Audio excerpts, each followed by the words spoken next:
حضرت عمر کا زمانہ ہے، مسجد میں عورتیں بھی نماز پڑھنے آتی ہیں اور مرد بھی نماز پڑھنے آتے ہیں۔ ایک خوبصورت عورت کا راستہ ایک نوجوان لڑکا روکتا ہے۔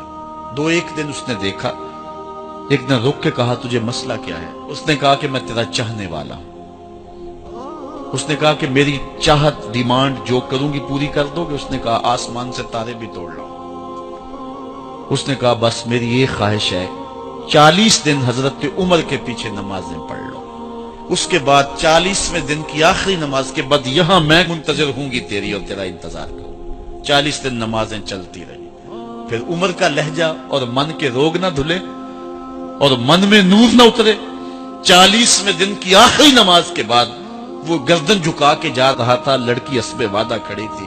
کہا گزر رہے ہو؟ میں اسبِ وعدہ کھڑی ہوں۔ کہا کھڑی رہو۔ عمر نے دل کا تعلق رب سے جوڑ دیا ہے۔ آؤ اس قرآن سے تعلق جوڑو، یہ دلوں کے زنگ اتارتا ہے، روحوں کو نور دیتا ہے۔ اسلام کا جو بنیادی اخلاق ہے وہ حیا ہے، یہ بات ذہن میں رکھیں۔ ہر دین کی ایک پہچان ہے، حضور نے فرمایا اسلام کی بنیادی پہچان کیا ہے؟ حیا ہے۔ جب ہم نے اسلام کے دامن کو چھوڑ دیا ہے، یہ رسم حنا کے نام سے بدتمیزی یہ کس معاشرے سے ہم نے لی ہے؟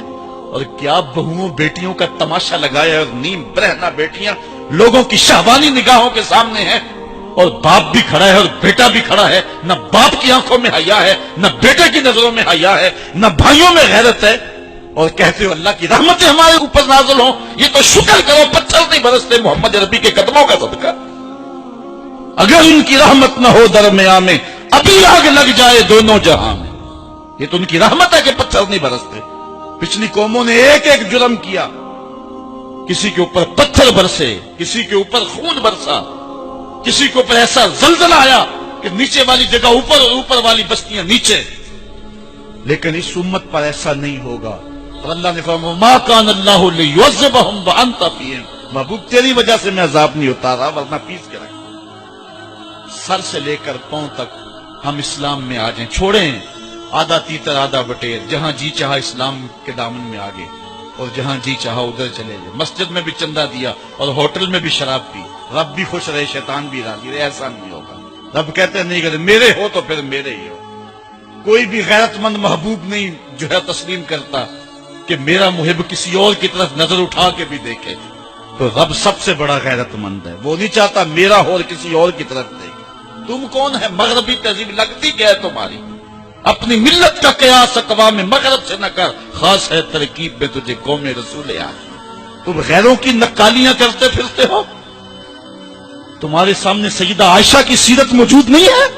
تم مغرب کی ٹینوں بننے کی کوشش کرتی ہے میری بیٹی، تیرے سامنے محمد کی بیٹی فاطمہ کا نقشہ نہیں ہے؟ کدھر بھاگ رہی ہے؟ یہ بال کھول کے بازار میں کون جا رہا ہے؟ یہ نیم برہنہ کون جا رہا ہے؟ دیکھ محمد عربی تجھے کیا آواز دے رہے ہیں، ان کا لہجہ کیا، اس کو سن اور زندگی کو اس کی مطابقت میں گزار۔ اصل ہمارے دل زنگ آلود ہو گئے، اس دنیا کے اس ماحول نے ہمیں اس طرح کر دیا ہے کہ آج ہمیں سمجھ نہیں آ رہی کہ ہم کدھر جائیں۔ اور ایک اور حدیث میں حضور نے دلوں کا اور من کا میل اتارنے کے 2 نسخے بیان کیے، ایک کثرت کے ساتھ موت کو یاد کرنا، کثرت کے ساتھ موت کا تذکرہ، اور دوسرا کثرت کے ساتھ جو ہے وہ تلاوت کلام مجید۔ اصل 10-15 سالوں سے ہمارے ساتھ جو کچھ ہوا ہے، آج اگر کوئی تذکرہ موت کرے، کوئی آخرت کی یاد دلائے، کوئی عمل کی بات کرے، وہ کہتے ہیں یہ تو ویسے خوش کیسے، کیا پتا، قبر کا مذاق اڑا رہا ہے۔ اللہ اکبر، قبر دا خوف دے دے کے لوکی مینوں ڈرا دے۔ میں کہتا ہوں لوگ ہے کون ڈرانے والے؟ منکر نکیر کا پتہ آمنہ کے لال نے دیا ہے۔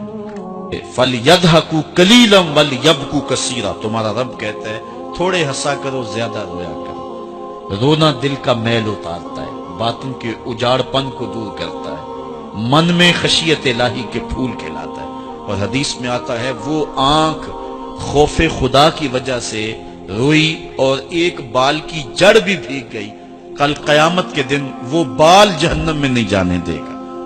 عرض کرے گا مالک یا اسے جنت دے دے یا مجھے نکال لے، تو رب بال تو نہیں نکالے گا، اللہ تعالیٰ اس شخص کو جنت عطا فرمائے۔ لا خیر فی عین لا تبکی من خشیت اللہ، امام ابو نعیم نے لکھا حلیہ میں، اس آنکھ میں بھلائی کوئی نہیں ہے جو خوف خدا میں روتی نہیں۔ رونے کا مزاج بناؤ، طبیعت کے اندر نرمی پیدا کرو۔ اگر طبیعت سخت ہے، بعض لوگ تباً سخت ہوتے ہیں، تو روزانہ شام کے وقت قبرستان میں جا کر کے کچھ وقت گزار کے آیا کرو، اپنی طبع میں نرمی پیدا کرو، طبیعت میں سادگی پیدا کرو، اپنے زندگی کے معاملات کو زیادہ نہ پھیلاؤ کہ جو حساب دینا مشکل ہو جائے۔ مجھے اپنے والد گرامی کی ایک بات یاد آئی، آپ فرمایا کرتے تھے جس شخص سے پیار ہو جائے نا، اس کی آخرت کے لیے سوچا کرو کہ اس کی آخرت ٹھیک ہو جائے، اس کے لیے محنت کرو، کوشش کرو، جو تم کر سکتے ہو کہ اس کی آخرت ٹھیک ہو جائے۔ ہاں، ہر بندہ چاہتا تو یہ ہے کہ میری زندگی آسودہ ہو، آسودہ ضرور بناؤ زندگی کو، لیکن خیال رکھو کہ اس دنیا کی زندگی کی آسودگی سے آخرت کی آسودگی جو ہے وہ زیادہ عزیز ہے۔ یہ 4 دن کی زندگی ختم ہو جانی، تھوڑی ہے، بالکل سانسوں کی گنتی ہے اور ختم ہو جانے والی ہے، اور وہ زندگی نہ ختم ہونے والی۔ اس لیے خندق کھودتے صحابہ پر جب حضور کو پیار آیا تو دعا کیا دی، اے اللہ میرے انصار کو بھی بخش دے، میرے مہاجروں کو بھی بخش دے، کیونکہ زندگی تو آخرت کی زندگی ہے، ان کی آخرت کی زندگی کے لیے خاص طور پہ دعا مانگی۔ اس لیے اپنی آخرت کی زندگی کے بارے ترجیحاً ہم سوچیں اور اپنی زندگی کو بہتری کی طرف لے جائیں۔